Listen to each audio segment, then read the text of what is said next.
Poultry বাংলাদেশের একটি অন্যতম লাভজনক শিল্পগুলোর মধ্যে একটি।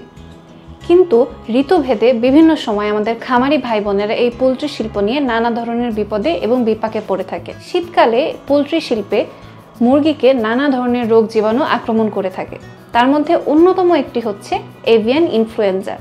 Agri24.tvর আজকের আয়োজনে এই এভিয়ান ইনফ্লুয়েঞ্জা সম্পর্কে জানতে এবং আপনাদের জানাতে সাথে আছি আমি নুরুন নাহার অনন্যা। চলুন প্রথমেই জেনে নেওয়া যাক এই এভিয়ান ইনফ্লুয়েঞ্জাটা আসলে কি। এভিয়ান ইনফ্লুয়েঞ্জা হয়ে থাকে ইনফ্লুয়েঞ্জা এ ভাইরাসের কারণে। সাধারণত বন্য পরিযায়ী পাখি এই ভাইরাসের অন্যতম বাহক। সাধারণত মুরগি, কোয়েল, টার্কি এ ধরনের পাখিতে এই ইনফ্লুয়েঞ্জা ভাইরাসটি সবচাইতে বেশি আক্রমণ করে থাকে। তবে চলুন এবার জেনে নেওয়া যাক এই ইনফ্লুয়েঞ্জা ভাইরাসটি কিভাবে সংক্রমণ করে থাকে। প্রথমত, যখন খামারে মুরগির সংখ্যা অনেক বেশি হয়ে যায়, যখন তাপমাত্রা নেমে আসে এবং আর্দ্রতা বেড়ে যায়, এটি এই ভাইরাস সংক্রমণের জন্য সবচাইতে উপযুক্ত পরিবেশ।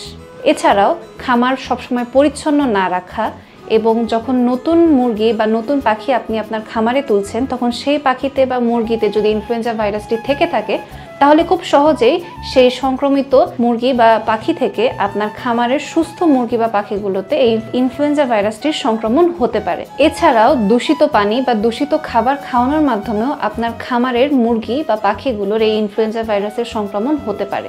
এছাড়াও যদি আপনি আপনার খামারের মুরগি বা পাখিগুলোকে বন্য প্রাণীর সাথে মিশার সুযোগ করে দেন, তাহলেও কিন্তু ইনফ্লুয়েঞ্জা খুব ব্যাপক আকারে সংক্রমণ করতে পারে।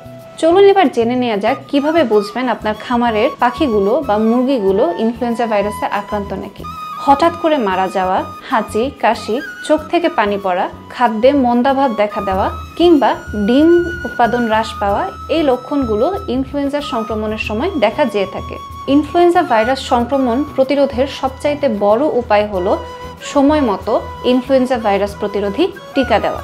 আপনার খামারটিকে পরিষ্কার পরিচ্ছন্ন রাখার মাধ্যমে এবং আপনার খামারের মুরগিগুলোকে অন্যান্য বন্য পশু পাখির সাথে না মেশার সুযোগ করে দেওয়ার মাধ্যমে আপনি আপনার খামারের মুরগি এবং পাখিগুলোকে ইনফ্লুয়েঞ্জা থেকে মুক্ত রাখতে পারেন। আপনার খামারের পরিচর্যাকারীদেরকে নিয়মিত গ্লাভস এবং বুটস পরিধান করে মুরগি পরিচর্যা করতে বলবেন। যদি আপনার খামারের জৈব নিরাপত্তা বা বায়োসিকিউরিটি নিশ্চিত করা যায়, তাহলে আপনার খামারের মুরগি বা পাখিগুলোকে এই ইনফ্লুয়েঞ্জা ভাইরাস থেকে দূরে রাখা সম্ভব। এবার চলুন জেনে নেওয়া যাক আপনার খামারের মুরগিগুলোতে যদি এই ইনফ্লুয়েঞ্জা ভাইরাস সংক্রমণ করেই ফেলে, তাহলে কি করবেন। প্রথমত, সংক্রমিত মুরগিগুলোকে বা পাখিগুলোকে আলাদা করে ফেলুন এবং খামারটিকে জীবাণুমুক্ত করুন। এক্ষেত্রে ভেটেরিনারি ডাক্তারের পরামর্শ গ্রহণ করুন। ব্যাপক সংক্রমণের ক্ষেত্রে সংক্রমিত মুরগি বা পাখিগুলোকে মেরে ফেলে তাদেরকে মাটি চাপা দিন। যেহেতু ইনফ্লুয়েঞ্জা একটি ভাইরাসবাহিত রোগ, তাই এই ভাইরাসবাহিত রোগের কোনো অ্যান্টিভাইরাস জাতীয় ওষুধ বাজারে নেই। কিন্তু এই ভাইরাস সংক্রমণের পরবর্তী সময়ে সেকেন্ডারি ব্যাকটেরিয়ার সংক্রমণ প্রতিরোধের জন্য একজন দক্ষ ভেটেরিনারি চিকিৎসকের পরামর্শ অনুযায়ী আপনার খামারের মুরগিগুলোকে অ্যান্টিবায়োটিক দিতে পারেন। দর্শক, আজ এ পর্যন্তই।